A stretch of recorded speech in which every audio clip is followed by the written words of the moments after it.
Hello and welcome to this video. In last video, we talked about equities as a class of investment, how beautiful they are, how you can create wealth, how you can help society. And today's video, we're going to talk about how to create an edge. Right? This video is all about creating an edge. So you need an edge. If you are approaching the direct equity investing, if you're not going even if you're going by the mutual fund, you need to select the right mutual fund according to the purpose. But when you are directly investing in equity, you must have an edge. Then and then only you can create wealth. Then and then only you can enjoy the benefit of compounding. Otherwise, it will go heavenly wrong. So this is my advice right at the beginning of this video, that if you're not very clear about what you wish to achieve, how to select a stock, how long to remain invested, when to enter, when to exit, please do not adventure into the direct equity as of now. In this video series, I'm going to cover everything.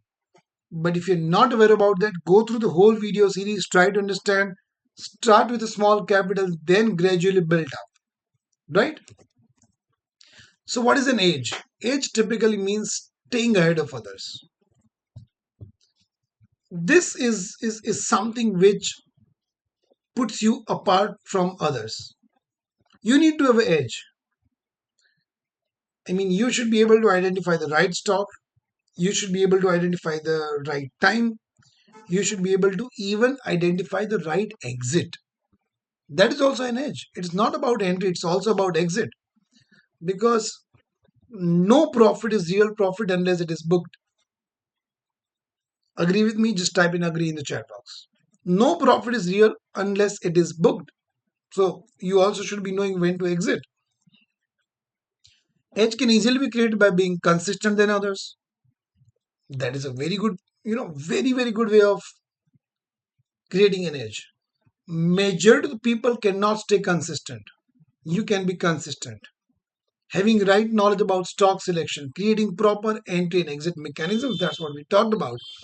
Now, when it comes to knowledge, when it comes to types of analysis, there are two types of analysis that is generally being spoken of in the market. Number one is a fundamental analysis, and number two is a technical analysis. They are totally different.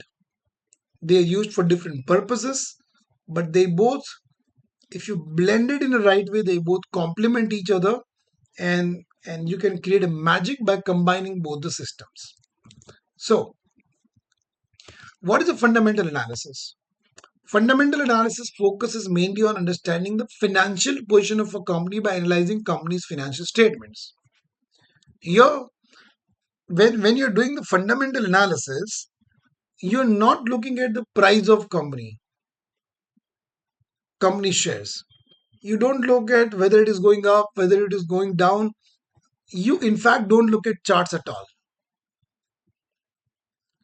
In fundamental analysis, you primarily focus on analyzing company's income statement, balance sheet, and cash flow statements.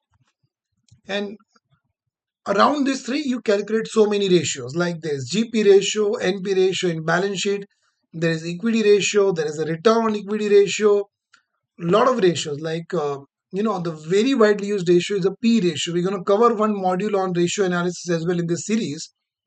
So you look at income statement, you look at balance sheet, you look at cash flow statement, you calculate various ratios, and you try to gauge where company exactly stands.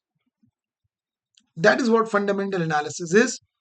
Typically, by doing fundamental analysis, an investor tries to find out whether company is in right shape or not, whether company can generate wealth in future or not, whether company will be able to continue its business or not. By calculating ratios like operating leverage, financial leverage, debt equity ratio, an investor tries to gauge what amount of risk a company is carrying. Like, is it over leveraged? It is highly levered? It is highly debt? So how the company is structured, that is what easily you can come to know by going into all this, all the depth of all this. Also, directors and auditors report provide really great insight about companies' futures and visions. There is an order book you can read, and directors and auditors reports are very, very vital. As far as technical analysis is concerned, it's completely different ballgame. Now, when you do technical analysis, You don't look at company's balance sheet, you don't look at company's income statement, you don't look at auditors and director statement, you don't look at any damn thing. You only and only look at company's historical prices and price behaviors. Like, has the price gone down in recent past? Has the price gone up? What is the volume at which company, with which company shares are trading? Are the investors and trader invested in the company shares or not? What volumes are talking about? Where is the great support? Where is the great resistance? Where is the 52 weeks high? Is it breaking with volume or not? So that's about technical analysis. Typically, commonly people say chart reading. Objective of technical analysis is to find out the best opportunity for profits by observing the price patterns. Like if you see that a stock is nearing 52-week high and is breaking with good volumes, so you can enter into the stock. I'm not giving strategy. This is just an example. So here you don't look at what is the debt, what is the equity, what is the net worth. Here you look at, okay, what is price doing? And that's typically you try to gauge your perfect entry by looking at the price patterns. So technical analysis typically focuses on analyzing the price, right?